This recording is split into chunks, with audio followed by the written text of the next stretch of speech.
How's it going, people? My name is Shale, and welcome to episode 3 of my SMITE Tips and Tricks series.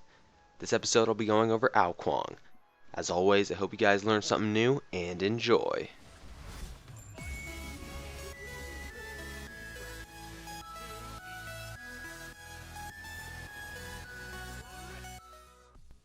So first up, I'm going to talk about his passive King's Sword. And I'm going to say it right now, I think this passive sucks. Now at first, this passive looks really good. It gives you 5% extra damage on each of your abilities periodically. Look down at the bottom buff bar and see when that King's Sword icon appears and disappears. The problem is your passive doesn't recharge when it says it does. It's labeled as recharging when you're out of combat, but that's simply not true. If you enter any user interaction, it'll stop the passive from recharging at all. If you use any other ability, an auto attack, or an active, even if it hits someone or not, is going to put you in combat and stop the passive from recharging. The hilarious thing is, if you use Blink, an ability that's supposed to be only used when you're out of combat, will actually put you in combat for his passive's sake. Because of this, I'd recommend you don't use his teleport to get out of base faster. Now this sounds kind of strange because on most characters you use your mobility to get out of the base faster and back into the fight, but the thing is that 5% damage just isn't worth that 10 extra feet. Alright, next up I got tips for water illusion. My main gripe with how people use this ability is that they're using it purely as a defensive tool, when in reality you should be thinking of it as a trap a lot of times. Turn and teleport away as if you're looking to retreat. Then when they walk by the hitbox, blow it up and kill them. Now, if you use this tip, it actually can mean a lot because that means you're playing mind games. They'll either allow you to deny them through the area that your clone is in or run the risk of getting ambushed. Now, because water illusion does so many things at once, it's a very valuable ability, and there are ways to squeeze even more value out of it. You can completely counter ultimates like Robin's or Loki's by teleporting at the right time and cutting them off mid-animation. Even characters like Thanatos, who have a passive that can see low health enemies, won't be able to see you even in their ultimate if you're in stealth as Kuang.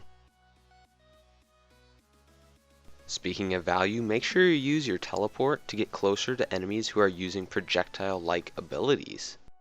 I'm talking about abilities that have a travel time. Use your water illusion to hop over them while they're in mid-flight to squeeze out another ability from your enemies. This next tip can really help out when it's a life or death situation as an Kuang player. It's that your water illusion shoots out particles where you teleport towards. It might not seem that great because it's basically telling the person which direction you went, but that's what you want them to think. See, the thing is, the particles shoot out the same distance no matter how far you actually teleport. So if you teleport point blank and then double back, people are going to think you actually went way farther and kept going straight. So if we go back to that last clip and look right there, it looks like the particles are going way farther and Cyclone gets juked. So I don't have much on Dragon Call, I actually only have one tip, but it's pretty important. So being that Dragon Call has a 10-second channel time where the dragons are swirling around you, it can add up to 10 seconds on that cooldown. Make sure that you're always throwing them away when you don't need them. This also applies to water illusion as well. Unless you really need that stealth, make sure you pop it so that you can get it off cooldown as fast as possible. So next up we have Wild Storm, and as you can guess, this is a pretty unique ability because it procs basic attack effects. Because of this, reflect effects are triggered. Things like Height of the Nemean Lion and Zeus's Aegis Shield reflect back a percentage of Wild Storm's damage value. Though, for some reason, block effects like Bellona's Shield Bash or Athena's Preemptive Strike stacks are not triggered by Wild Storm. Alright, so I'm including this next tip on Kuang because Polynomicon is such a strong item on him. If you miss a basic attack with Poly, it'll be gone for good. But if you miss a Wild Storm, wait for it to come back up and use it again, it'll still be there. So I don't remember the whole name of Kuang's ultimate, but I have a tip that'll help you ease your frustrations when dealing with it. A lot of times when you go to execute someone, they'll get healed out of the execute range.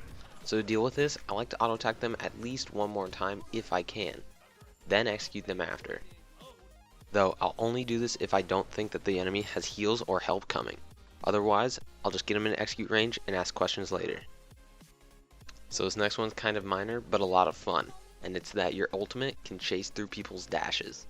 This is pretty useful for people with short dashes and really hilarious with really long ones like Mercury's dash.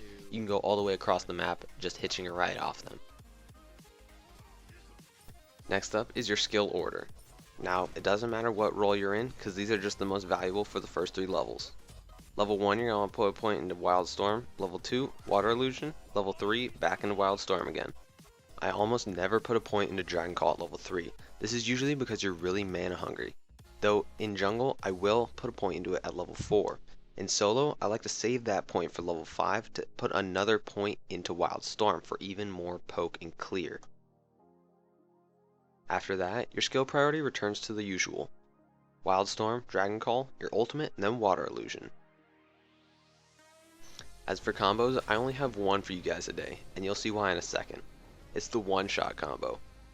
Now, you're able to one-shot someone with this combo if you build either a Polynomicon, a Soul Reaver, or both, as a Meiji playstyle is really the one you want to have without Kuang. None of that auto-attack bullcrap. Building around auto-attack sucks because people can really easily focus you if you're using your Dragon Call and wailing away at someone. Anyways guys, my name's Shale. I hope you learned something new and liked the video, and I'll see you all in the next one.